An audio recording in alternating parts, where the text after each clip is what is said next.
So we're going to start with an overview. What are we talking about? What is rat lungworm? So let me get this started. Okay. Are you seeing the Canva, Kavehi? No, I'm not. Okay, let's try that again. How about now? Yes. Okay. All right, so let me get into that nice big screen. There we go. How's that look? Looks good. All right. So again, the parasite is a little teeny tiny organism and it has its own name, Angiostrongylus cantonensis, and that causes the disease that we call rat lungworm. So when we say rat lungworm, we're talking about both the parasite and the disease. But the parasite, Angiostrongylus cantonensis, and the disease is named Angiostrongyliosis. That's the technical name. So I'm going to start with talking about that parasite. And this is what we call a two-host parasite. It needs both. Sometime in its life cycle, it needs to spend in both of its hosts, right, in order to complete its life cycle. The rat is where it spends most of its life, so we call that the definitive host. But at some point, it needs to move into a slug or snail and spend some time over there as the intermediate host in order for it to complete its life cycle. All right. So where that starts, where the love starts, is in the heart of a rat. And I have the Jarvi Lab to thank for this fantastic video. And you can see all that love right there. That's the actual rat lungworm, the mature one. And these guys are going to mate there and they're going to lay eggs that are going to go into the lungs of the rat.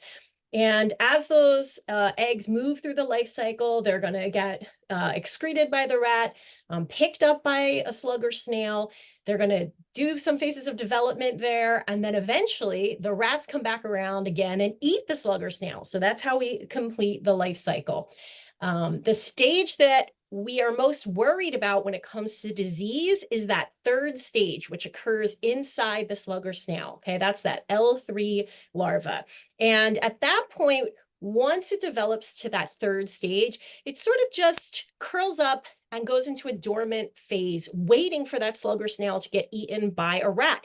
If that little slimy creature never gets eaten by a rat, then the parasite never finishes its cycle, right? So that's sort of, it's very dependent on completing that cycle through the slug getting eaten by a critter.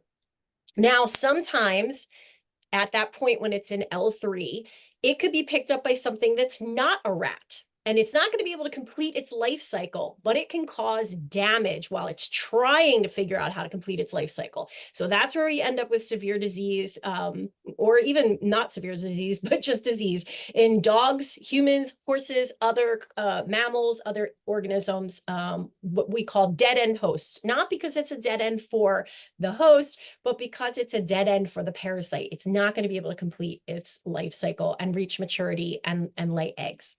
Now, when it's in the stage where it gets pooped out by a rat and it's waiting for the slug or snail to come along and eat it up out of that poop, there are other things that will pick up rat poop and chomp on it. And at that point, we have what's called a paratenic host. These are creatures that can actually act in the same way as a slug or snail in that life cycle. So we've seen this we know in coqui frogs that the parasites can get to that. They can actually infect all the tissues in the coqui frog. Prawns, people have been sickened by prawns throughout the countries where this stuff is present. Centipedes. So the lesson on that is, cook your coqui frogs, cook your centipedes thoroughly before you eat them. Don't be eating them raw. But yeah, there are other things that could act in that place of intermediate host in that life cycle. But usually it's a slug or snail. That's what it's evolved to get into.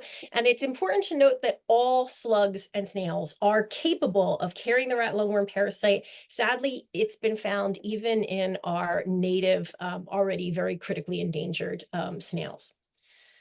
Now, what we have seen in Hawaii, keeping in mind that the rat lungworm disease has been known about since about the 1940s, and we know that it was present in Hawaii since the 1950s. The first cases of the disease were actually recorded in the 1950s. But where we really started to see disease in the early 2000s creep up, particularly on this island, the Big Island, we saw sort of in the early 2000s. And what you're looking at right now, you don't have to like spend too much time trying to figure this graph out, but there's a couple takeaways from this graph. You have counts of cases that were collected by the Hawaii Department of Health, and you have counts of cases collected by the Hawaii Health Information Corp. Now, you would think that those would match up and be exactly equal, right? Like that there's a certain number of rat lungworm cases. That's not exactly what happens. This is not a disease where you take a definitive test like we do with COVID, where it's like, nope, you're positive. Okay, you're negative. Okay. This is a lot harder to diagnose. And so these different information gathering bodies had different criteria. So sometimes you hear from survivors who have definitely had rat lungworm, but they never reached the ability to be able to qualify to be counted by a particular body. So that's why the counts might look off. But what you do see even in both counts is you start to see this climb, right, in the 2000s. Like it really starts to climb up. And this only goes to 2017, but we know we're still seeing plenty of serious disease. You see it in the headlines in the newspaper. Even in just the last couple of years, there have been some really terrible high profile infections in children. Why did we have it since the 1950s, but we really don't see that climb until the 2000s? Well, we think it's related a lot to the introduction of this invasive species called the semi-slug or Pomerian munchensi. This was first introduced to Oahu first detected on Oahu in 1996. And the first specimens were collected here on the Big Island in 2004, although people at that time reported that they had started seeing this a couple years before. So we figure it probably came in sometime around 2000, 2002. And it, of course, Puna was hit first and hardest, and it became widespread very quickly. When this slug moves into an area, there's usually a very huge population increase right away. And then in 2018, working with Kay, who we'll hear from in a few minutes, it was actually on Facebook that Kay put out a call to everyone in Maui, and we all shared it to our friends in Maui and said, has anyone seen this slug? And it took about 8 hours before we had our first report via Facebook that this slug was definitely on Maui. And then in 2019, we were working with some teachers across the island. And this picture was actually sent to us by one of the teachers. The slug had not been known to be in Kohala before that, but the teacher said, hey, my students found this morning. What is it? And Kay and I got on the phone and we were like, uh-oh, semi-slug is in Kohala. And at that point, we actually put out a press release from BIISC alerting people to be on high awareness because the slug was there. And there were already 2 serious cases of rat lungworm reported that month in Kohala. So you definitely see when this slug moves in that there's an association with increased disease. Why is that? So no one knows exactly definitively, but we have a few indicators of how this slug ends up being more of a risk of being a vector. It's fast relative to other slugs. It's actually pretty fast moving. It's a very good climber, as you can see in that top photo. Even when you have a great barrier, sometimes it climbs up and over and lowers itself in, like it's Tom Cruise in Mission Impossible, just dropping into a room on a slug rope or a slime rope. So they're pretty tricky, and they can get inside to a lot of areas. They're also attracted to human activities. So where other slugs are in the garden, and so it might be more of an inadvertent contact when a human goes into the garden and is working in the garden, these slugs will actually, they'll come at you. They'll come into areas where humans are. They'll be on your railings outside. I've had them come into my kitchen. I've had them, climb into, they're always in my laundry room for some reason. So, especially with our houses in Hawaii that are very open, these guys will come inside pretty easily, and that can allow them to go into areas, inside your drinks, on your plates, where you might not normally expect to find a slug. They also carry a very high parasite load, meaning that they can actually have a lot of parasites. These are microscopic, tiny parasites. They can have a lot of them in their tissues. And there's a large number of semi-slugs have been found on this island to be infected with rat lungworm.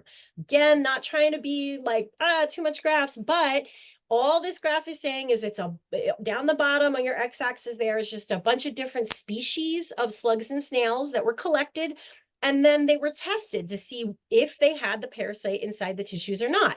And as you can see, they all had some of them, each species, a few did have some rat lungworm in it, right?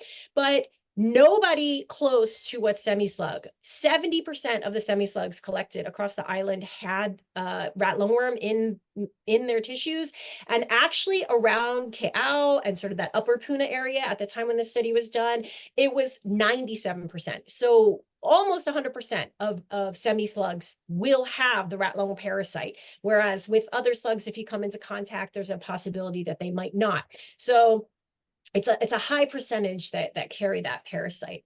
When that contact happens, where it's a human that ingests, and it is through ingestion generally that people will get infected, as that slug hits the hydrochloric acid in your stomach, that's going to wake it up. Remember I said that it's in a sleepy stage when it's in the slug or snail. Once that slug or snail comes into contact with that strong acid, that's its signal to wake up and start moving. So once it gets into the stomach, it's immediately going to wake up and it's going to start moving and try and get into the bloodstream. And its goal is going to be to get into the central nervous system, which is where it goes on rats, and try to get into the brain. Now, most of the time, that's not going to happen. It's going to go through your body. It's never going to figure it out because it's not in a rat. It's in a human. That's too big. It's a whole different map. It doesn't know where it's going. And you'll get some nasty feelings, almost like a flu. You'll maybe never even know you had rat lungworm, and the body will flush them out. However, if they reach that central nervous system, that's where you're going to get some serious disease happening. So first indications is headache, stiff neck. That's where the meningitis begins. And then there's a lot of other symptoms that can come along. It's important to note that there's not one set of symptoms that every single person who gets severe rat lungworm has. It's sort of a group of symptoms, and people can have 3 or 4 out of 6 sort of thing, right? So that, again, that makes it hard to diagnose. But if you have any of these symptoms, and particularly if you may have come into contact with a snail or slug, this is something where you really want to get medical attention right away. If you have any kind of interaction, you bite into a salad or a sandwich and you see a slug in there, you get to the bottom of your beer and there's a slug in that container, right? You want to treat that as if it is a rat lungworm infection moment, right? You don't want to wait to see if symptoms develop. You should act right away to get medical attention. There are guidelines for this. We still have issues here even all these years, and we have issues with, medical professionals, maybe people who were trained on the mainland and came over and they're not familiar with tropical diseases. They haven't been exposed to this information, who do not know about rat lungworm and aren't aware. So what we recommend is that you go online and you print out these guidelines and you take them with you to the medical provider just in case, so that you can say, hey, I had a contact with a snail or slug and I want to get treated for this. And we're going to have Kay and John are going to talk a little bit more later about some of that medical research and treatment that's going on. One thing I do want to recommend for folks is that pinworm medication that you see in the screen right there. Go get that pinworm medication. It's like 16, 17 bucks at Long's, or, wherever you, get your medical supplies. It's over the counter, parental pamoate. And The great thing about this is that it won't kill the parasites, but it will stun them. So if you are within about 6 hours of that contact, you have a chance to stun that parasite while it's still in your digestive system and let your body push it out, right? So this is not going to be useful if you're 2 weeks in to an infection, but if you just now, oh my gosh, I just bit into my sandwich and there's a slug in there, immediately go take the dosage that's on the box that's appropriate for you. I like to keep this in my house and I like to have it on hand so that if I have a friend or someone who calls me, I have this happen all the time where people are like, oh my gosh, I just drank something and there's a slug at the bottom of the cup. I say, okay, well, here I have this medication. Just keep it on hand. It's very inexpensive to at least have that first line of defense in case there is an infection. But you'll still want to go and pursue medical care.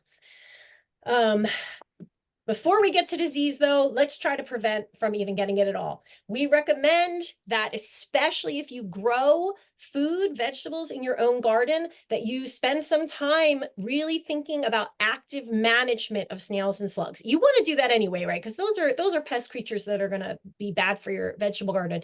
But actively check, regularly check. We've worked with, Kay's done a lot of work with the school gardens. The School Garden Network teaches the kids that you should do slug hunts. You should go out and you should look for slugs and snails. Really go into all the areas, damp, cool areas. Certainly if you see slug damage on your plants, snails, they're out there. So go look for them in all the places that they might hide. Make sure that you're clearing any sort of weedy vegetation. The more habitat you can clear away from your growing areas, use raised garden beds. There's all kinds of great solutions that you can find online. And do just add a little mitigation of risk. Every little thing you do is gonna decrease risk, and that's where you really want to go.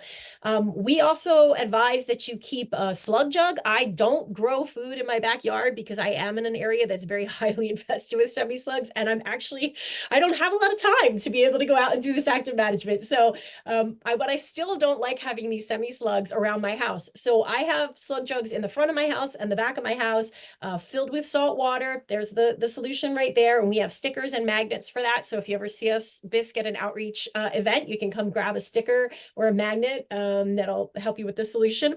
And go out there and collect those slugs at night, just after dark, when they first come out, and you can make a game out of it. My husband and I like to compete to see how many we can find, put the headlamp on and go out there and throw slugs in a bucket. It's kind of fun.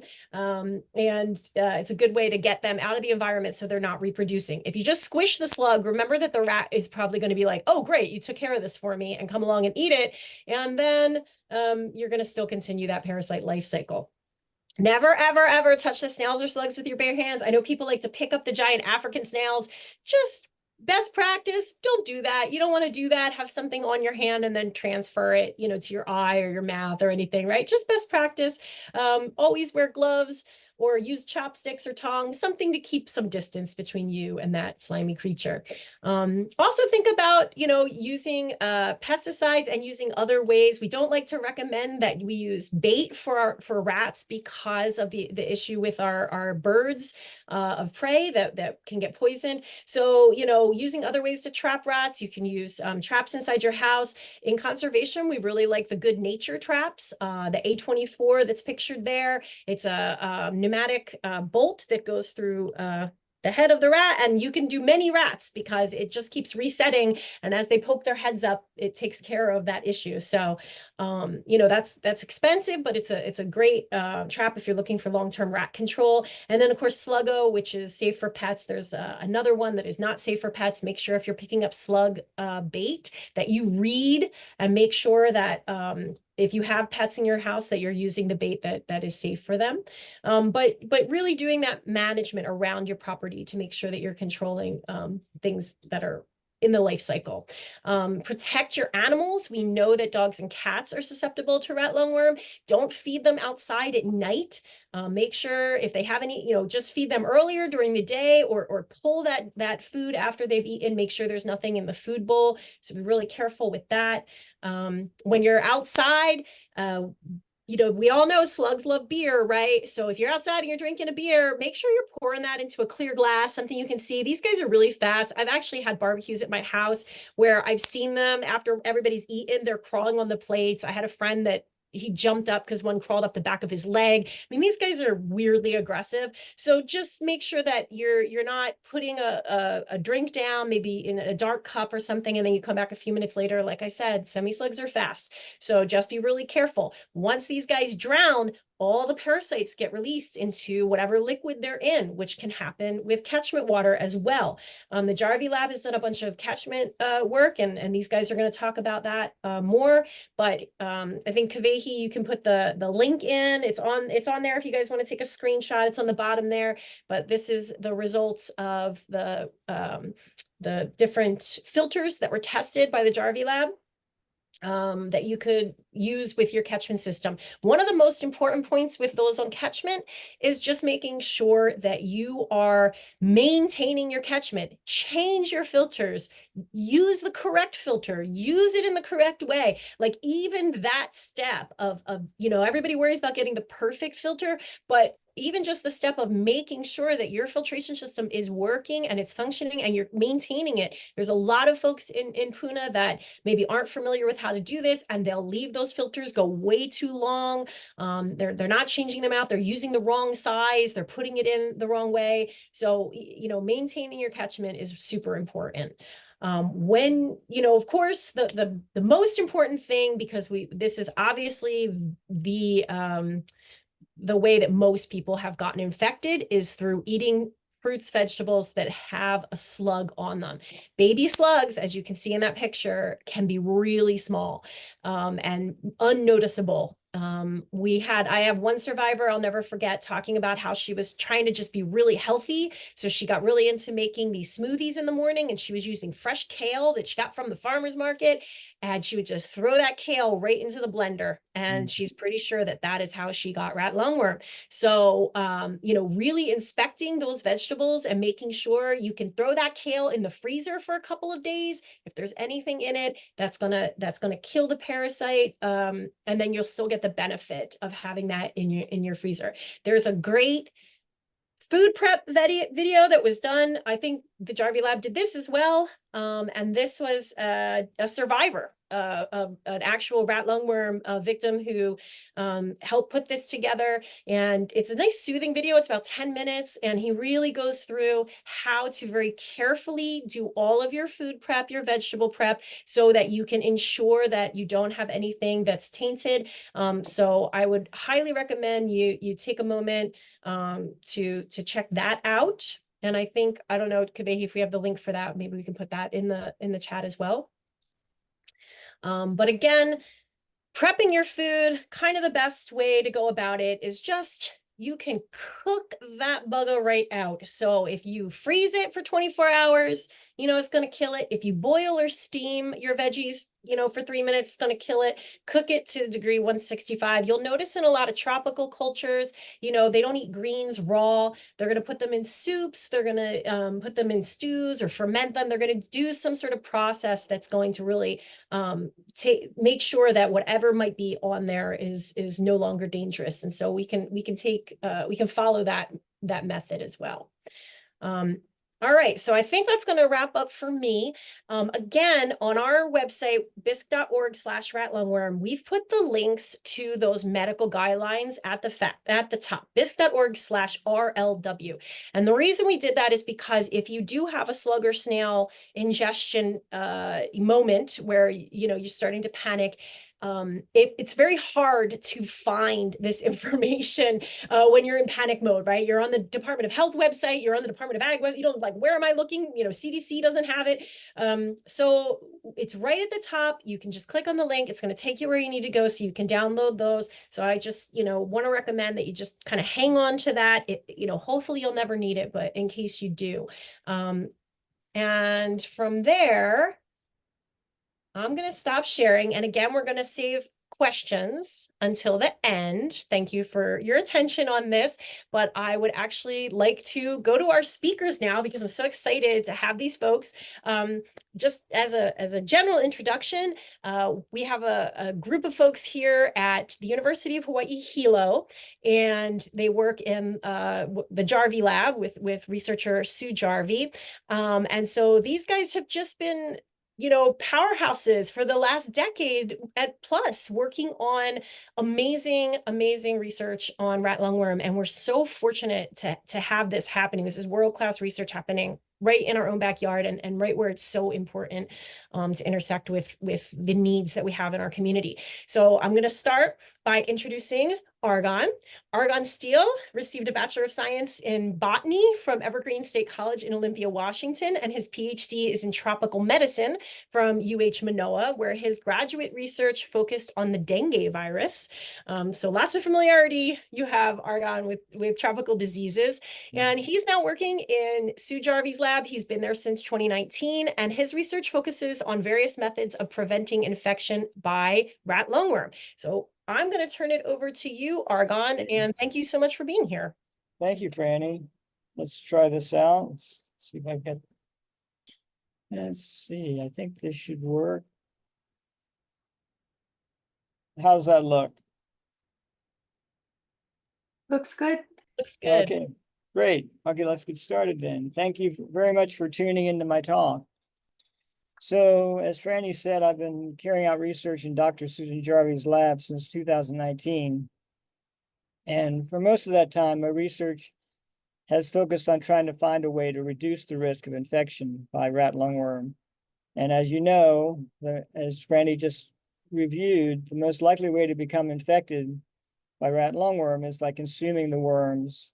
And generally, that's usually through accidental ingestion of slugs hidden within foods like salads or fruit, or it can also happen through consuming free-living nematodes in water. And we think it might also be possible that it might happen in ingesting nematodes that are left behind in slug mucus.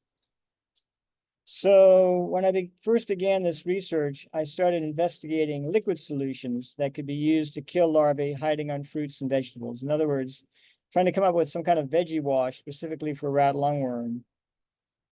In all, I tested about 40 different potential treatments for their larvicidal efficacy. And these different treatments included mild detergents sold to the consumer market with the claim of removing bacteria and pesticides.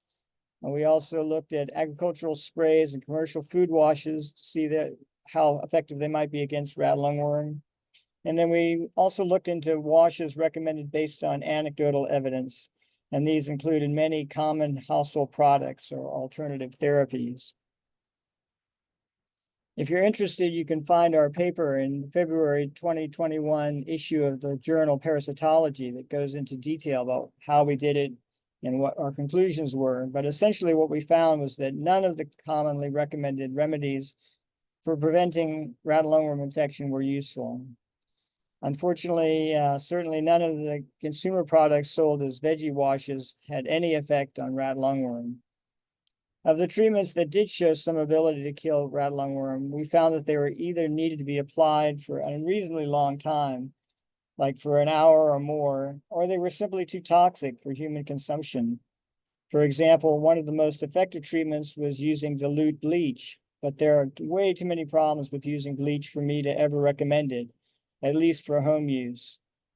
Nevertheless, given how effective bleach was, it impressed us by the larger class of chemicals of which bleach is a part, called oxidizers.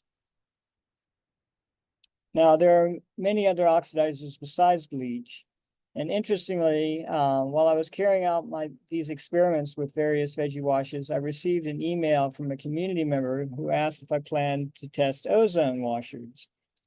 And to be honest, I never heard of ozone washers, but it turns out they're readily available for sale online.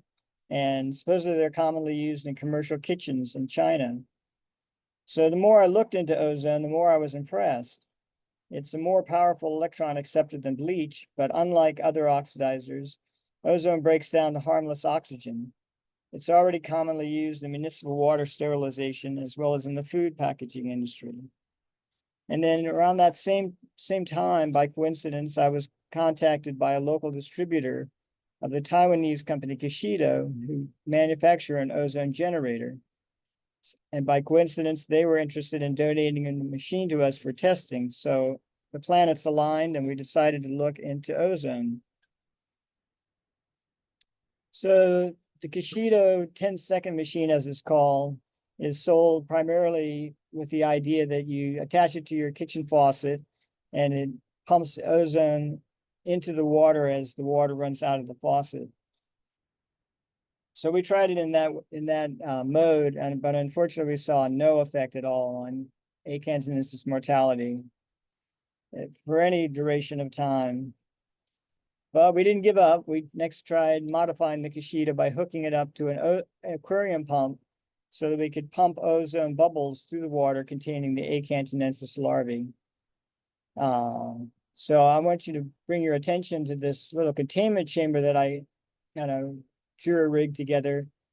You notice it has a tube leading off of it into what we call an ozone destruct unit, which is essentially just a tube of carbon, activated carbon. The reason for all this was to try to protect myself from the ozone gas itself, because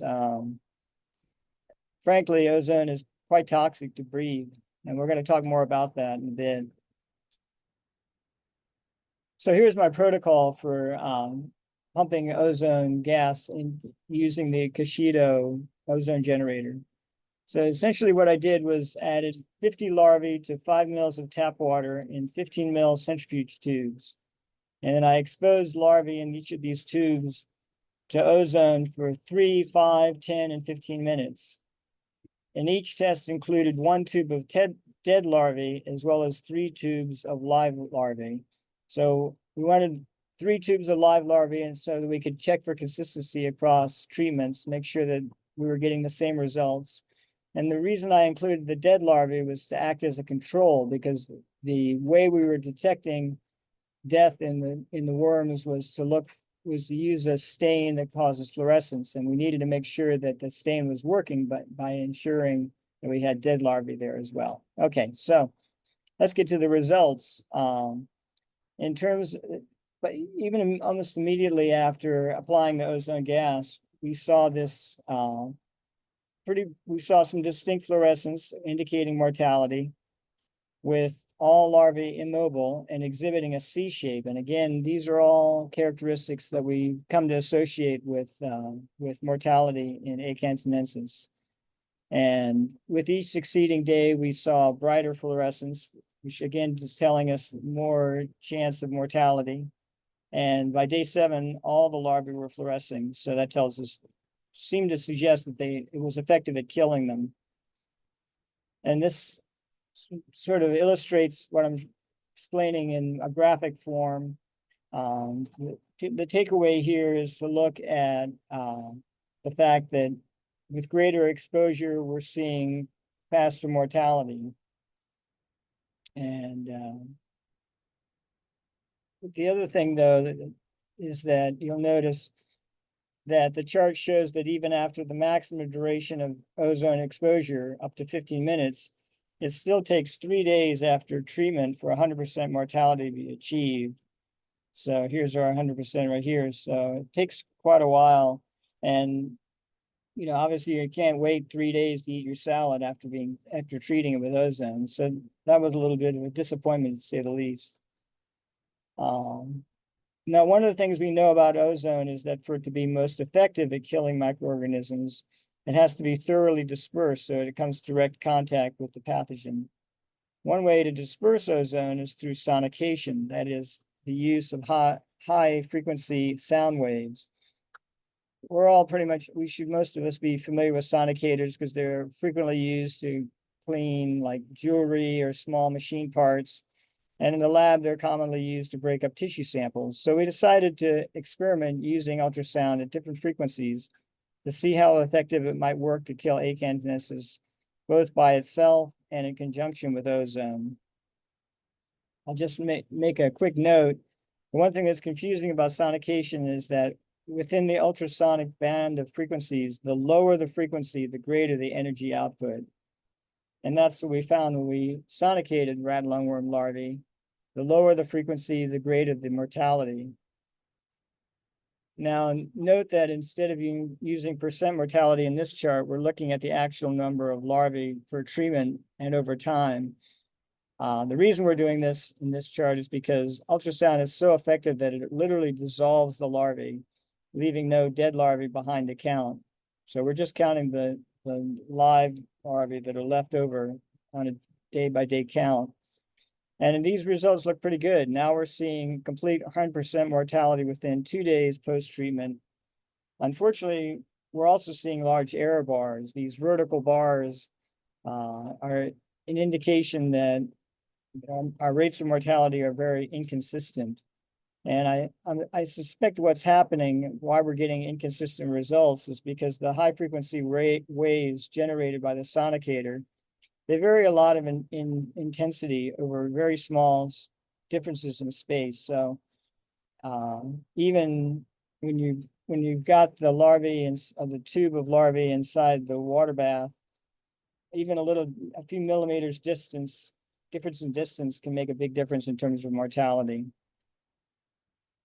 So we decided to combine ultrasound with ozone, and then we got dramatically improved results. And as you can see, we're sonicating at 40 kilohertz for 1 minute, only 1 minute, and for up to five minutes, well, bubbling ozone for 5 minutes and minimum and different outputs. And we reached 100% mortality almost immediately. And the vertical bars showing error rates are very small. So that shows our results are very consistent. So this is great. If you're interested in more details regarding this research, you can find it in this article we published in the journal Foods in November 2022. But essentially, our conclusion is that both ozone and ultrasound hold a lot of potential as methods to kill rat lungworm, and thus reduce the risk of infection through accidental consumption, especially if they could be combined into one device. Now, having said all that, there are some serious issues that have to be addressed. First being that ozone gas is dangerous.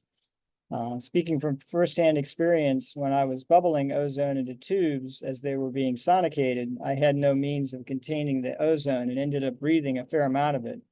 And I definitely experienced nausea and significant, though unfortunately, temporary irritation in my bronchial passages.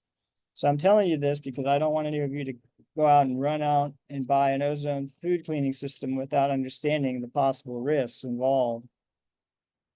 And there's a whole other host of other questions that need to be answered. So how effective are these treatments against the slugs and the nematodes that are inside them? And what's the effects of ozone and ultrasound on different fruit and vegetables in terms of palatability and storage life? It's not going to be a very effective method if it ends up turning your fruits and vegetables into mush.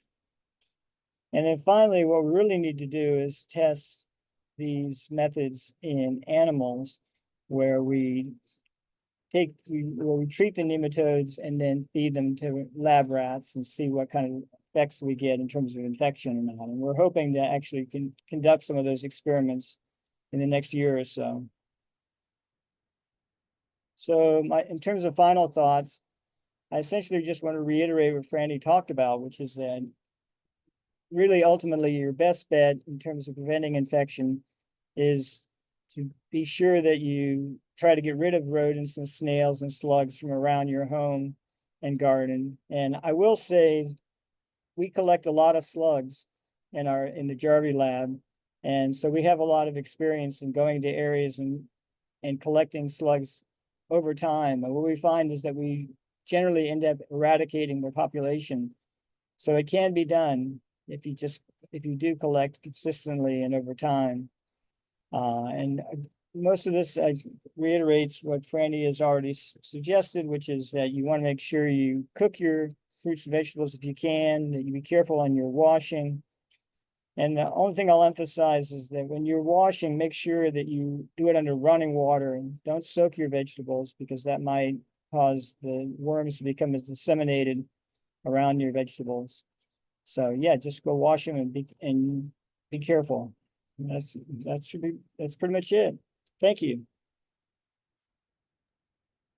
Thanks so much, Argon. That's great. And it's such important information for everybody to have. And thank you for doing this work and putting your own health at risk. Sorry to hear you got sick from the ozone. Appreciate your blood, sweat, and tears that you're giving there. Thank you. Okay, so if anybody has any questions for Argon, please go ahead and put them in the Q&A or in the chat, and we're going to come around to those at the end. Next up, I have the pleasure of introducing Kathleen Howe, or as we all call her, Kay, who, if you have any familiarity with rat lungworm, you probably know Kay. She has been just an amazing advocate and really, someone who's been out there for so many years about this issue because it touched her very personally. And she has a Master of Science degree from UH Hilo, working in the Jarvi Lab. She's been a research assistant and curriculum education specialist there since 2012. And all of her work has been on this disease and this parasite. She has spearheaded a campaign for control of those intermediate hosts, the snails and slugs, at schools, and she's developed a curriculum for K-12 schools, which I've had the pleasure of working with her to bring that to, oh my gosh, dozens of teachers over the last few years, so that teachers can then turn around and work with their students and get that information out to our keiki and have the keiki share that with their families. Currently, she's teaching that PD course, engaging teachers and students, and also community educators and citizen scientists. So we're really lucky to have Kay with us here today. Thank you so much for joining, and I'd like to turn it over to you. All right, thanks, Franny, and thanks, everyone. It's been really fun working with all of you. I'm going to talk a little bit about the disease and some of the discrepancies that we still see when somebody goes to the doctor and what's out there. And so I'm going to go ahead and see if I can get this screen sharing to work. And I guess y'all can see that. Yep. All right, and I probably want to, I don't think Down at the bottom, Kate, the little slideshow icon. Yeah, but she's gonna have to lift. You have to kind of pull. Yeah, there you go. Yeah. Pop Okay. up. There it is. All No, right. it's over a little bit more. Right on the other side of the Zoom. Let's It looks see. like a window shade with a handle kind of thing. Oh my, this is Zoom thing. So it's No, on no, the, go. So go, No. lift it up. okay. Sorry. I don't mind if I have the other things on the side. Let me see, put it up. Okay, and then go to the Um, bottom, and where it says like your little slider where it says 109%, go to the left of that. Go to the left, right there. Slideshow. I see it. Okay, there we go. Okay, I gave this talk in Puerto Rico about a month ago to the medical school at the university there. And so I'll go through this a little quickly, so we have time for questions and stuff later on. But basically I got involved because my son got rat lungworm disease, and I'd never heard of it, and it put him in a coma for 3 months and almost killed him, and gave him permanent disabilities. And so 15 years later, he is still disabled. But the disease, these are some of the names that you'll hear. Rat lungworm disease is the common name. Eosinophilic meningitis is something it was called for a number of years. Then it's been called Angiostrongylus, and now they're also referring to it as neuroangiostrongylus. So that's just terminology for the disease. Symptoms, again, are flu-like to start with. And so it is a difficult disease to diagnose, and it has been misdiagnosed as flu, teething, leptospirosis, bacterial meningitis, and Guillain-Barré. Those are common things that a doctor will jump to before they'll jump to rat lungworm disease. And that puts off treatment and can result in a case becoming more serious. So this is pulled from the Center for Disease Control and Prevention, the CDC's website about a month ago. And this is something that we continue to see in Hawaii and kind of are really tired of seeing this, that illness usually lasts between 2 to 8 weeks, and then you're supposed to be better, but it can last longer. And again, the symptoms are some things that we've heard. They're similar to bacterial meningitis, nausea and vomiting at first, and then as the parasites make their way into the central nervous system, you get, neck stiffness, headaches, you can get paresthesia, sensations in the arms and legs, and the eyes can be affected. So this is all on the CDC website. And again, they say most infections resolve spontaneously over time without specific treatment. This is today on the CDC website. And then it says, you can have serious cases occur. This is on the Hawaii Department of Health's website. This is current information.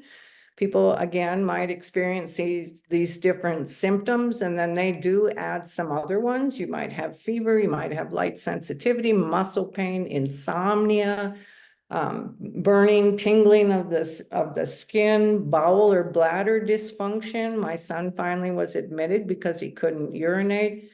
Children might exhibit a little differently. And we have had children's cases, so they might exhibit a little bit different, and a lot of times they're young enough children, they cannot talk. And so you just see crankiness and then the weakness in the lower extremities, and that can be seen in adult cases as well. But again, the Hawaii Department of Health says symptoms usually last between 2 to 8 weeks. They can be longer. This is not what we see in Hawaii. So then the governor's task force, the John Burns School of Medicine, back in 2017, when some tourists on Maui got rat lungworm disease and the news hit national news, the governor's task force was formed, and John Burns Medical School has come out with some very good recommendations. Again, they give similar symptoms for both adults and children. And then I want to add too that sometimes patients will experience hallucinations and short-term memory impairment. That has happened. And in Hawaii, we have had extreme cases that have resulted in coma and death. So that's the symptoms part. Then you get to the diagnosis part. So this is what Center for Disease Control says again. You've got to do a spinal tap. You've got to look in the CSF, the cerebral spinal fluid. If there's more than 10% eosinophils, that could be an indication. You might see elevated protein or low or normal glucose in the CSF. And then they say it's important to note that the eosinophils might not be present in the initial spinal tap. You may have to redo it. And we've had other researchers say that to have any percent of eosinophils in the CFS is not normal. But having the eosinophils does indicate the presence of a large parasite, such as the rat lungworm. So that's why they're looking for eosinophils. It's an immune system cell that attacks the rat lungworm. This is from the Hawaii Department of Health. There's no specific treatment for the disease, although the Governor's Joint Task Force has published preliminary evidence-based clinical guidelines for the diagnosis and treatment. So the Hawaii Department of Health is actually a little bit more on top of it than CDC. And then this is the Governor's Task Force. This is the same guidelines for diagnosis and treatment that Franny talks about there being on the website.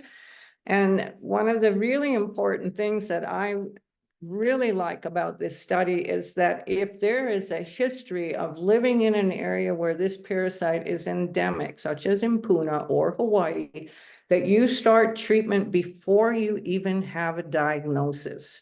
So based on the symptoms that you have, and if you live in an area where the parasite is endemic, or if you've had exposure to the parasite, you found it in your drink, or you know that you ate a part of it or something like that, start treatment before you even have a diagnosis. And this is really, really important because by the time you have eosinophils showing up in the CSF, that means it's already up in the brain and central nervous system. And that is not where you want to start the treatment.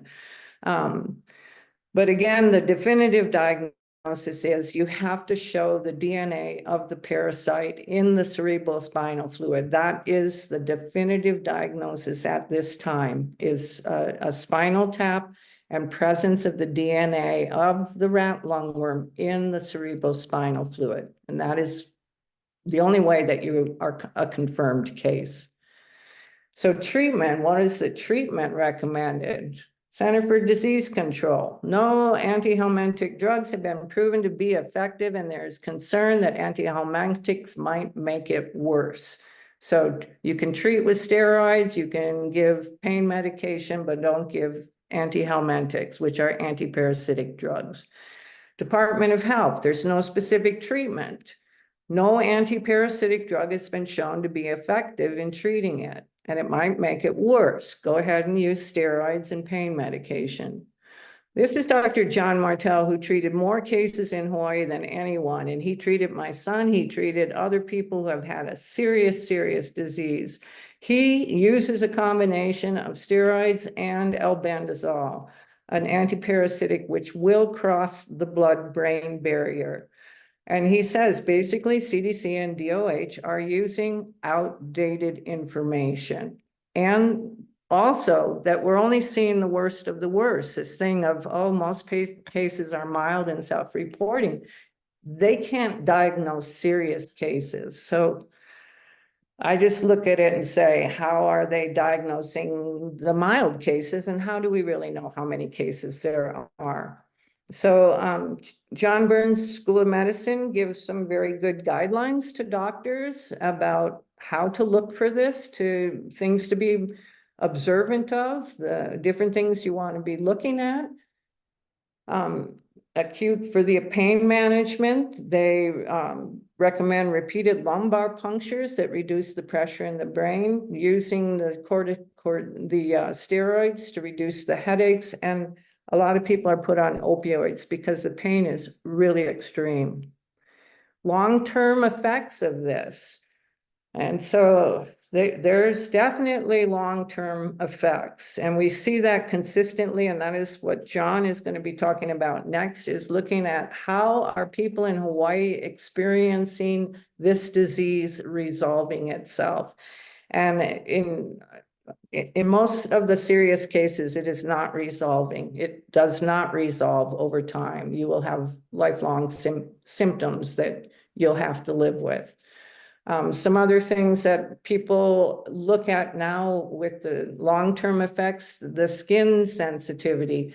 We have people with tremors and seizures. My son's balance is still affected. His vision is still affected. People have pain in their body. They have chronic fatigue. The bowel and bladder dysfunction can last for a long time. Many, many people have lost the ability to work. And so income, your finances are really affected. It might be that you have to have a family member be a caregiver. Depression and permanent disability are definitely things that people experience. And so it is a lifelong, it's a life-altering disease. The Department of Health is now putting together groups to kind of look at rat lungworm again.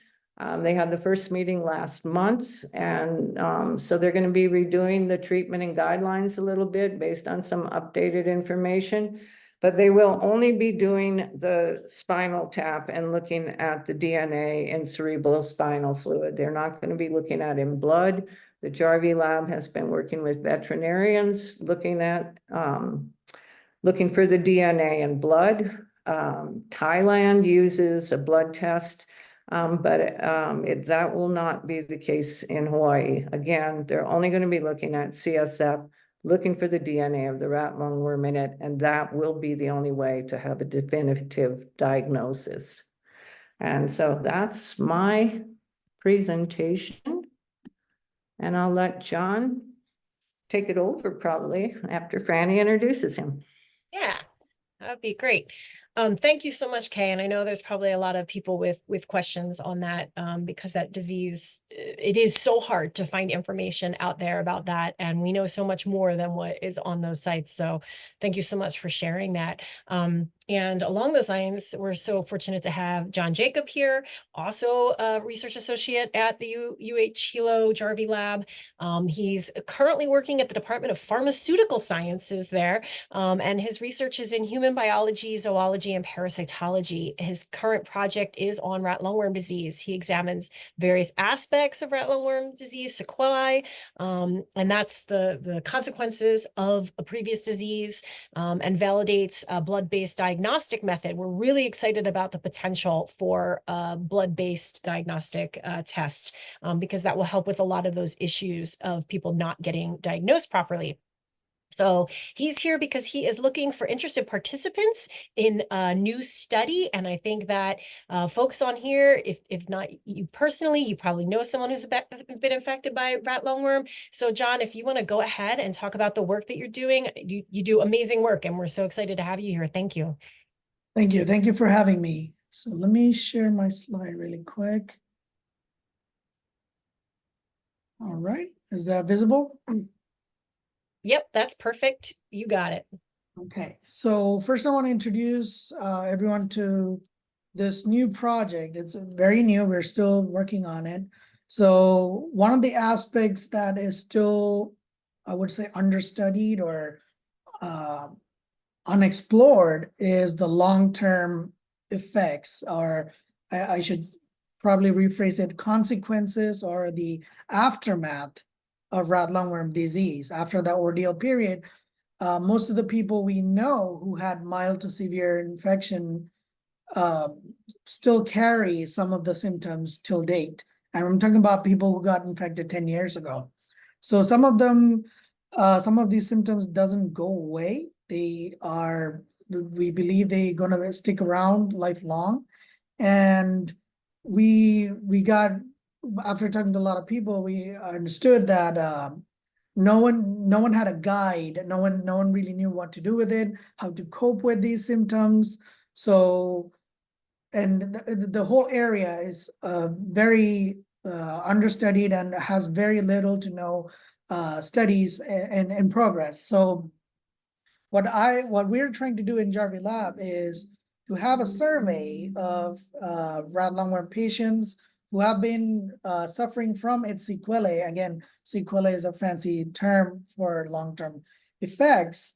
And we're trying to figure out what are they doing to help them cope with these symptoms. Like Kay had mentioned, a lot of the people still carry a lot of pain and skin sensitivity and balance issues and even memory issues. So what did they do to, or what are they still doing to cope with this? And what did they try and what are working and what are not working? So in a way, we're trying to compile these testimonies from all these patients and by surveying it and use it or produce it in the form of a guide that would help physicians as well as patients, new patients. So the whole goal is to, like I said, summarize and list and prioritize some of the interventions, meaning I'll get into detail of that. What are the treatment or what are the different ways that they're coping with some of these long-term symptoms? So who qualifies for this study? So again, like I mentioned before, this is still an ongoing procedure. We just started this project maybe like a month ago. So anyone with confirmed diagnosis or presumptive. So initially we looked into the confirmed diagnosed patients, that is with either larval or worm recovery from the cerebrospinal fluid or eye or any part of the body, with PCR or any immunodetection. So as many of you know, a lot of the cases in Hawaii gets misdiagnosed or underdetected. So we have a limited group of people that are actually diagnosed with confirmation. So we're also looking at pre-assumptive. And I say pre-assumptive, a doctor should even at least have the thought that, okay, this could be rat lungworm disease and had undergone the treatment for it. And also who's been experienced rat lungworm disease sequelae for at least a year. So people who've been infected at least a year long and who's going through some of this long-term effects can, we welcome them to be participants of the study. And the study is strictly through phone calls or any other digital communication. So I have a list of questions, basically a questionnaire that I would run through, and basically purely based on personal communication. And some of the information I collect is age, sex, diagnosis, how did they confirm it was diagnosed rat lungworm, how did they confirm it was rat lungworm, a route of infection, the location, where they contracted, and so on. But what I'm mainly interested in the sequelae. What are you going through right now? Pain, neuralgia, physical dysfunctions. Like one of the common thing we see is bladder and bowel dysfunctions, and cognitive impairment, memory, balance, anything of that sort, or problem solving, or anything that can be, again, it's personal communication. So anything and everything is welcome. Interventions such as tradition, that's what, the main when you go to hospital, but alternative medicine such as yoga, acupuncture, massage, aquatherapy, anything of that sort, non-invasive physiotherapy or anything like that. And invasive, meaning surgery. Some people undergo neuronal blockage therapies, and other on any surgical, if there's a rare condition called ocular angiostrongylus, where the parasite ends up in the eye and disrupts your retina. So in which case you would undergo a surgery. So any invasive medical procedure, along with their efficacies, what worked, what didn't work, and what they're still doing on a regular basis that is helping them cope. So these are what we're interested in. And what, again, just repeating myself, I'm going to compile this information. And basically what I'm looking at, is there any trend, any common features that is seen across the board, across rat lungworm patients, in terms of symptoms or in terms of common treatment that seem to be effective to most patients or some patients, so we can advocate, with some literature support, of course, because the study is purely based on personal communication. So we need to back it up with a little scientific information to give scientific confidence. So all I require is there's a consent form, because there's a direct involvement with patients.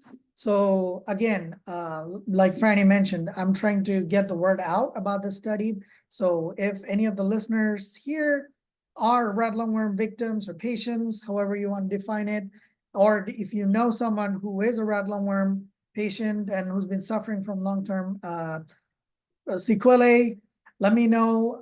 You have my email information below, and I can also share this with Franny and share it along and send me an email, and I will make an appointment with them.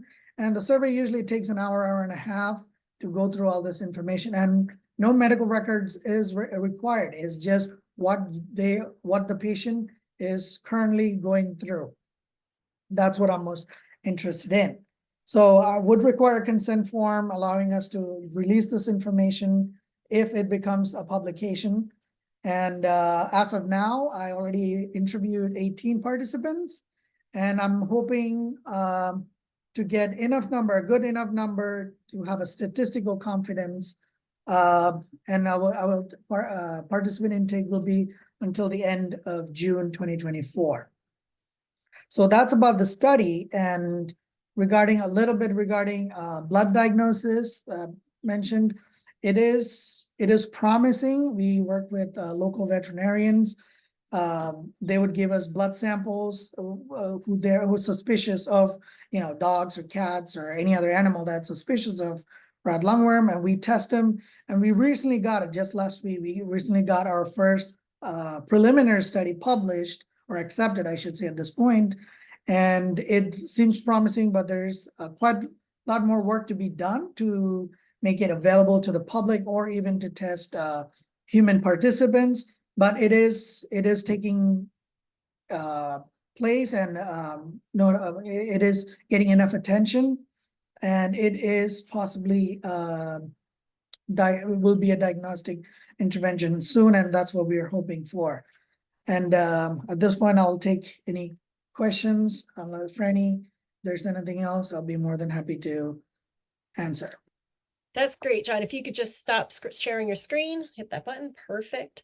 Thank you so much. And thank you for, I mean, that work, putting that together, because I do know I have some friends who are long-term survivors, and it is, I think, an experience where people can feel very alone trying to negotiate through that and not really having guidelines. And there are very few health professionals that seem to really understand this and work with those folks. So we really appreciate that. And I would encourage anybody who's on here, if you know anybody who's a survivor, please reach out to them and share this information with them and put them in touch with John.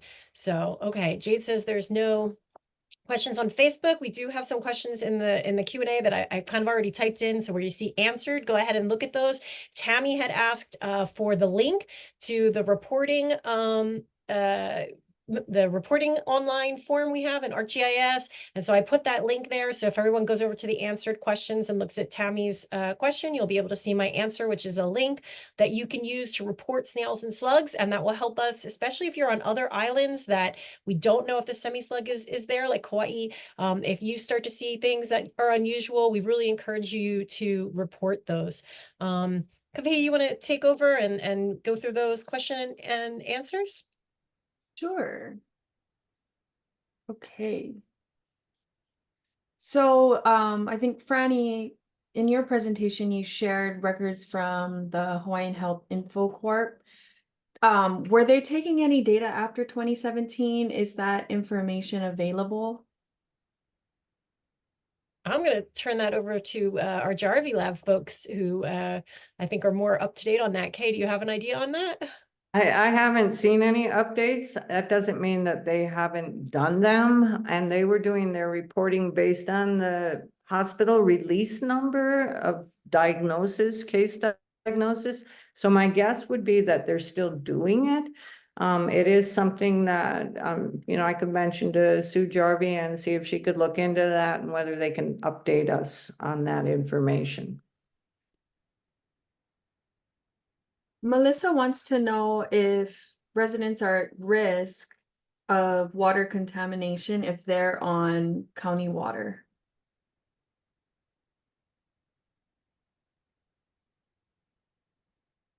So on county water, meaning there's a treatment plant for the county water, right? We don't feel that there's a risk from that. If you fill up your drinking water supply at the county taps, that you should be fine. It's mainly the fact that catchment is not regulated, and so a homeowner is on their own for treatment, but the county water should be fine. Can slugs get inside fruits like thimbleberries? And so when people are picking, are they having to like open up fruit to look for slugs?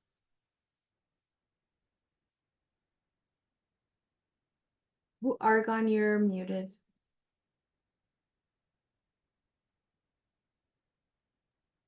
Let's see if I can unmute you. Argon, you want to unmute? You're still muted. There we go. There we go. Okay. Yeah, just speaking for myself, of course, you can't be too careful. I mean, it definitely helps to check. Thimbleberry, I think is on less likely. I mean, it's a question of weighing your risk. And I certainly know that, say, for example, mountain apple, we've definitely seen people collecting those and found that the slugs can congregate inside the calyx. Thimbleberry, I'm probably less concerned about, but yeah, you're living in this area, you have to pay attention. You have to be careful, and you have to keep your eyes open. Yeah, even under like strawberry leaves and that kind of thing, it only takes a second to check as opposed to getting a horrible, horrible disease. Is the Department of Health planning to clean up their reporting problem?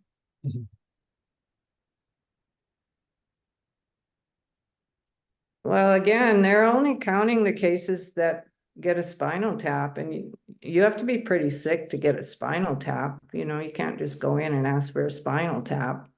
So, you know, John Martel says it's the tip of the iceberg. That's what we're seeing. So the only cases that are being reported are the ones that have been definitively diagnosed, although they do have a category for presumptive. And you can find that information at the Hawaii Department of Health. It's under the reportable diseases link, and then you would have to look for Angiostrongylus. And so they have 10-year reports from each county and then statewide. Bill wants to know, he says, occasionally I see people catching Tahitian prawns and crawfish. Are there any reportings of rat lungworm in local crustacea? Do you think that the worm would be killed if it was served as a ceviche dish? Yeah, I can speak to that because we know from research done in places like Thailand where they do ceviche dishes, not necessarily with local prawns, but with some of the local gastropods, and we know definitively that it does not work. That ceviche is not at all effective against killing rat lungworm. So I would strongly avoid doing ceviche treatment or preparation. Debbie wants to know, is there anything organic that can be used to prevent snails in the garden? And I think we went over this. Franny talked about, you know, the use of a slug jug. And then Sluggo, I believe, is OMRI approved. So those are great options. Yeah, I mean, I'll just reiterate again, the best way to deal with slugs and snails in your garden is just collect as much as you possibly can, as often, you know, just as Franny was saying, go make a game of it, but just try to do it as regularly as you can, and you will see. I guess there's probably some gardens that are just so damp that you may never be able to get through to them, but it's worth trying, because John and I have done a lot of collecting together of slugs, and we've experienced that it gets harder over time. You basically wipe them out. You can't find them anymore. So Yeah. it will work. We tested different trap type materials, shelters for the slugs to go under when we worked with the school project. And one of the things that if you have a semi-slug infection, one thing that we found in Hawaii is that they really like plastic. They like heavy plastic. And so we'll take a tarp. If you know you've got semi-slugs, we'll take a tarp, fold it up, get it a little wet inside, or a real heavy-duty trash bag, and then throw a couple of kernels of cat food or dog food under there to start to lure them. And they'll follow each other's slime trails. So once you have a good shelter set up, they'll keep coming to it. And then you just like look under the shelter, open your tarp, have your slug jug ready, and start collecting. And this is a good leeway into Marianne's question, is what is the best way to kill slugs and snails? So when they set up that shelter, they would just collect those and put those into the slug jug. Yeah, and 7 parts water to 1 part salt in like a 1-gallon jug with a wide mouth, and don't handle them with your bare hands. There's a good mouse study showing infection through skin. So always use like a tongs or chopsticks or something like that. But the other thing you can do if you don't want to do that, and if you're not opposed to it and you have a freezer space, you can put them in a jug and stick them in your freezer and kill them that way. And that way, both ways, you're killing the rat lungworm as well. If you put them in a slug jug, leave the slugs and snails in there for a while before you dump it out and empty it somewhere. But both ways are effective. Someone else was curious, if they do use Sluggo or any other type of slug or snail bait, will they have to go out and search for those dead slugs to remove them from the environment? That's why we like the slug jug. We know who we got. And you know, they're not going to die right away. Other slugs and snails will eat dead slugs and snails. So are they passing it on? They could be. and usually you're not necessarily gonna go find the dead ones that, you know, the ones that crawled away because they've been poisoned. So hunting and shelters are really effective. Let's see, Chuck wants to know if there's an elevational or temperature limit to the range of Angiostrongylus cantonensis in the Hawaiian Islands. That's a great question, and that's one I've really been curious about because high elevation, we wonder if the semi-slug is elevation limited. To the best of my knowledge, it's not been found in Waimea or Volcano. It's up pretty high. It's definitely in Mountain View. Franny can tell you that. But we don't know. And that is really something why we made the slug snail reporting app is we haven't broken it out to the general public yet, but that is to help us kind of keep track in particular of the semi-slug, of its arrival in different areas where it has not been, or different islands where it's not being reported. Robert wants to know if vegetables grown from aquaculture sources, if they're safer. I can speak to that to the extent that I have a friend who raises their vegetables using aquaculture, and they personally have definitely noticed a significant decrease in the number of semi-slugs that they find on their vegetables. I mean, the advantage of aquaculture is typically that it's, besides the fact that it's inside a greenhouse, it's also in raised beds. So all those things help. And it's definitely worth pursuing if you have the interest and time and money. One thing too that you didn't have a chance to mention in your presentation, Argon, and I see a question about drying. The parasite is highly susceptible to dry condition and will die in about 3 minutes. So Yeah, that's right. drying is your friend. Yes. And it, in fact, is increased by using things like alcohol. You know, if you spray down your bench, your countertops with alcohol, dilute alcohol, it just increases the drying and the speed at which drying takes place, and the worms definitely cannot survive drying. So it's good. I'm glad you brought that up. So if folks wash their produce, if they want to be really sure, they make sure that everything is dry. That's right. You know, we've had a question in our own lab for a while, like how, you know, if water is splashed around and that might contain the nematode in it, how long was it infected, basically? How long did you have to be careful about touching those surfaces and not worry about getting infected?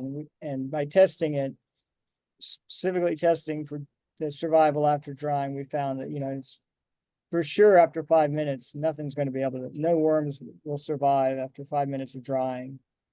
Probably less, but 5 minutes is safe. Yeah, and I mean, we've had them alive, the parasite alive in water for 21 days, and then I added some acid, and the ones that looked dead started swimming again. So they live for a long time in water, but not in dry condition. And so I kind of like to call what we need in Hawaii the really slow food movement, and not just the slow food movement, but the really slow food movement, because you do have to take more time with your food.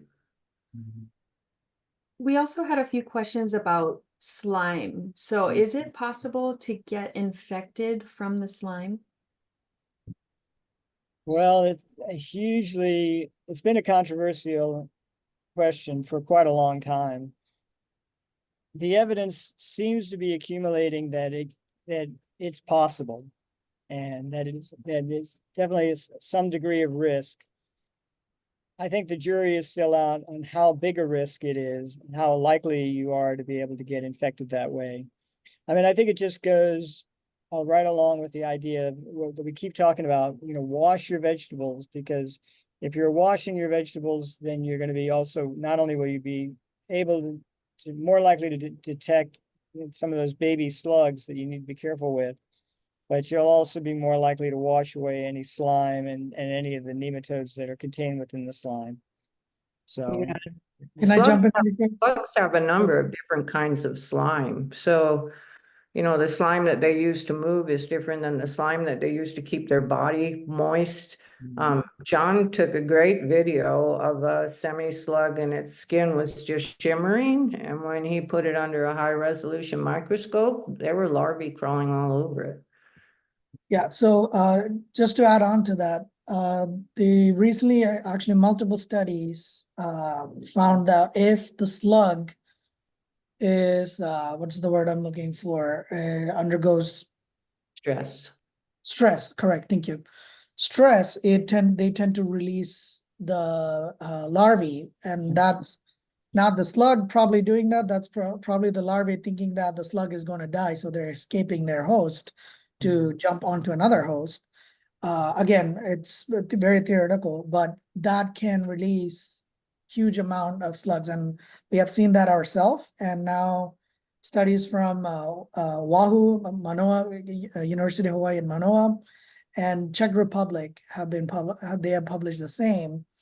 So again, it comes to if the slime trail is dry, chances are it's few. Chances are you cannot get infected. But if the slime trails are wet and moist, or has the opportunity to get rehydrated, chances are yes. So again, there's limited studies in that area, but it is, again, in theory, it is possible. We have a question from Denise about the blood test in Thailand and why it's not used here in Hawaii. So the blood test, what I was talking about, is different from what Thailand is doing in terms of it's two different methods. What I was talking about is a PCR method. So just like what they did in COVID, they look at a PCR, they're looking at specific DNA that is unique to the parasite. We're looking into samples if we can detect those specific DNA. What Thailand is doing is more of antigen antibody study. And I think, Argon, you may have better insight into that. Would you like to share, please? yeah, so as John says, the Thailand method uses antibody antigen. It's kind of like if you think of it, similar to a pregnancy test where you have a test strip, and you put a sample of the blood on that, and then you look to see if there's a positive reaction. The problem is that as I said, is antibody antigen. Antigen is the protein that the antibody is responding to. And the antigen, the protein, comes from the rat lungworm. The rat lungworm here is not the same as the rat lungworm in Thailand. So we can't just import the test from Thailand and expect it to work here. We're actually in the progress of trying to see if we can adopt the Thai method to our Angiostrongylus that we have here. So that's a great question, and it's stay tuned. We're working on it. We have a few questions about the veggies and the use of vinegar, and I know you went over this. Yeah. That vinegar, it's like similar to our stomach acid, right? So the parasites actually wake up That's right. with that. So yeah, so there is this long. I think I mentioned early in my talk where I said before I worked with ozone, I was looking at different home remedies. And one of the common misconceptions is that vinegar or lemon juice, sprinkle some on your salad and you'll protect yourself from getting infected. That's the farthest thing from the truth, because this is a species, the Angiostrongylus is a species that has adapted itself to surviving passage through the gastrointestinal tract, which is highly acidic. So vinegar or lemon juice is not going to have any effect except just to tickle it and make it happy and get excited. So it does not work as a means of protecting you from infection. And just a follow-up to that, someone was asking about the use of refrigeration. I know freezing is a recommended thing for folks to do, but does refrigeration kill the larvae? I would not depend on it. We did some research on that. It was kind of ambiguous, but it was not promising.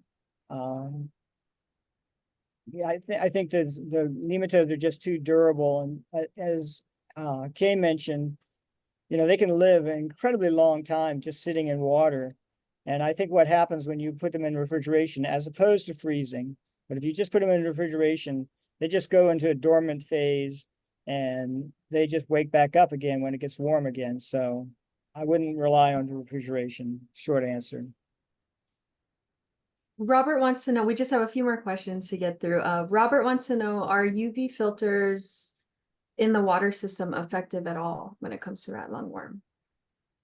So we did studies on UV but we only did it on bench. And on the bench, it seemed to be very promising. Again, just because it worked on the bench doesn't really necessarily mean that it would be helpful when we try in a living organism. So that's one of the studies we're going, which will take place very soon. We're going to have a rat study, and we're going to determine if UV treated larvae would in fact cause infection in rats. So the short answer is it is possible, but we're not very sure.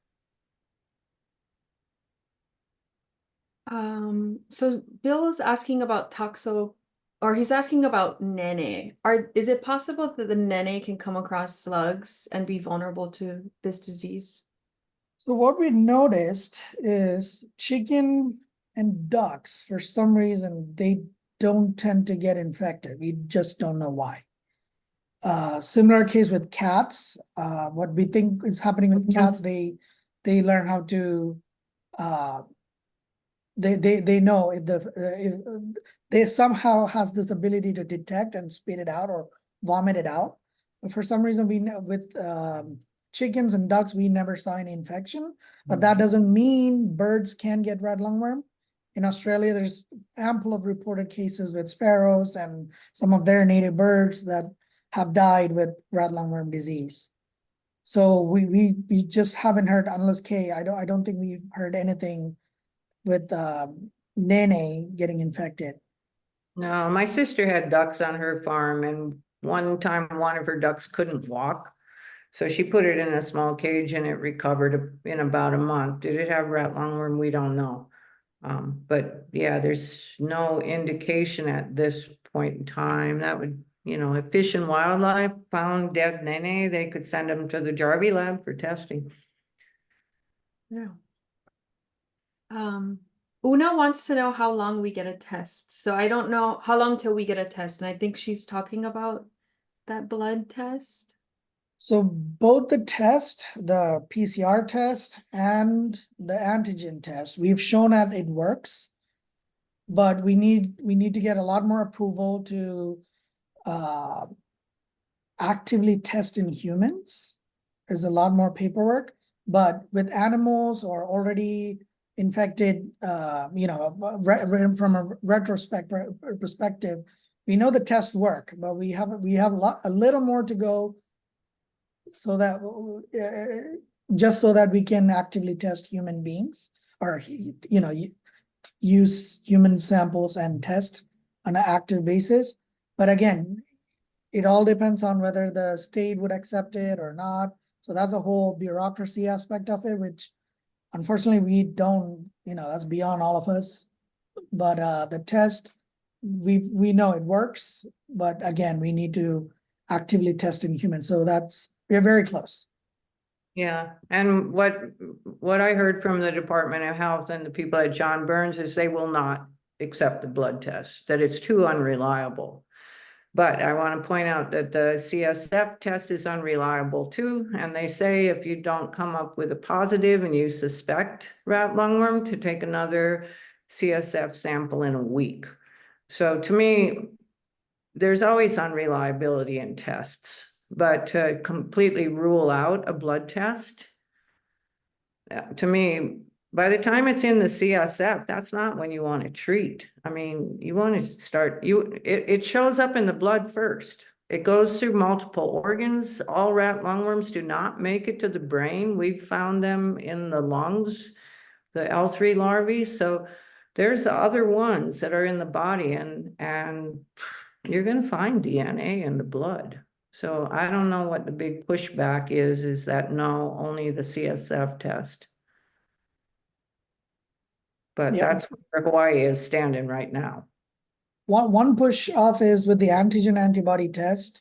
So say an individual got exposed to rat lungworm 5 years ago, they still may have active antibodies in their body. So that could lead to giving us false positives. So that's one of the pushback that they're giving, that, oh, we may not be able to detect active infection. But with Right. PCR, it's more recent, so that's a whole different story. Right, and the Jarvi Lab did run a blood test study using Thailand's test, and then we did isolate the antigen from Hawaii's worm. And I forget how many people we tested in Puna, 430 some. And there were quite a number of people who said they'd never gotten rat lungworm, but their antibodies were there for it. So those would probably be the mild cases that you thought you had flu. Mhm. Can you get infected with rat lungworm more than once? You, yes, you can. I see Um, somebody keeps talking about too, the slug jug. Don't dump it in the toilet. Don't dump it down your sink. You got a huge amount of salt in it. On Hawaii Island, you can dump it on a dirt road. You could dump it on a roadside. You could dump it where you don't ever want weeds or anything to grow again in a rocky area. If you're in a city like Honolulu, that presents more of a little problem. And that's where I would put them in something and put them in the freezer and kill them that way. Because then you could just dump them in the trash. You just want to make sure that they've been frozen long enough that any rat lungworm would be dead and they are not contaminated. Okay, we have one more question in our Q&A. Will chlorine treatment in water catchment tanks kill rat lungworm? Or what are the recommendations when it comes to catchment tanks? Okay, you did the water catchment study, so I'm gonna leave that one for you. Well, chlorine is really effective at killing them, but chlorine will also go out of solution pretty fast. It breaks down pretty fast, and also chlorine can cause, in the biofilm that builds up on your pipes and all that kind of stuff, it can create carcinogenic byproducts. So how often would you have to put chlorine in your catchment tank? I mean, your catchment tank, the level is constantly varying. You got rain events and that kind of thing. You could follow somebody. We don't have recommendations for how to chlorinate a catchment tank at this point in time. And it is kind of not advised, because the more often you drink chlorinated water, it kills your gut bacteria, and that would lead to further medical issues. So we do not, or anyone, I don't think anyone actually recommends drinking water, at least. And I think that the final questions here about swimming pools kind of fall along the same lines. Don't drink swimming pool water anyway, but I would think that there wouldn't be, as long as you're not drinking it and you're not eating any of the slugs you see in a pool, you probably are pretty okay to be in a swimming pool. There's an old saying, dilution is the solution to pollution. There's a lot of gallons of water in a swimming pool. Yeah. Yeah, just don't let your swimming pool fill up with slugs and you should be all right. Well, the question answers went very long. So thank you so much, everybody, for these amazing questions, and thank our presenters for, just sticking in there and answering all these questions. And we let it go long because we know that our community really needs a lot of information about this. And we so much appreciate the work that you guys are doing at the Jarvi Lab. I think it's really work on behalf of the residents here in Hawaii, and, it's just really great to know that you guys are there doing that and sticking up for us. So thank you. And thanks everybody for joining us. Again, this webinar has been recorded. So if you missed a piece, the whole thing will be available on the BIISC YouTube channel as well as the HISC YouTube channel. So it'll be out there. It's also on our Facebook. And we really appreciate you being here today. John's email is there in the chat. Please reach out to him if you want to join that study about the long-term sequelae and learning more about how people are surviving with this disease after a long time. So that's going to be it for today. And thank you everybody for being here. Have a wonderful, safe, healthy weekend. Thank you, BIISC. I appreciate your doing this. Yeah, very much. Thank you. Take care. Bye-bye.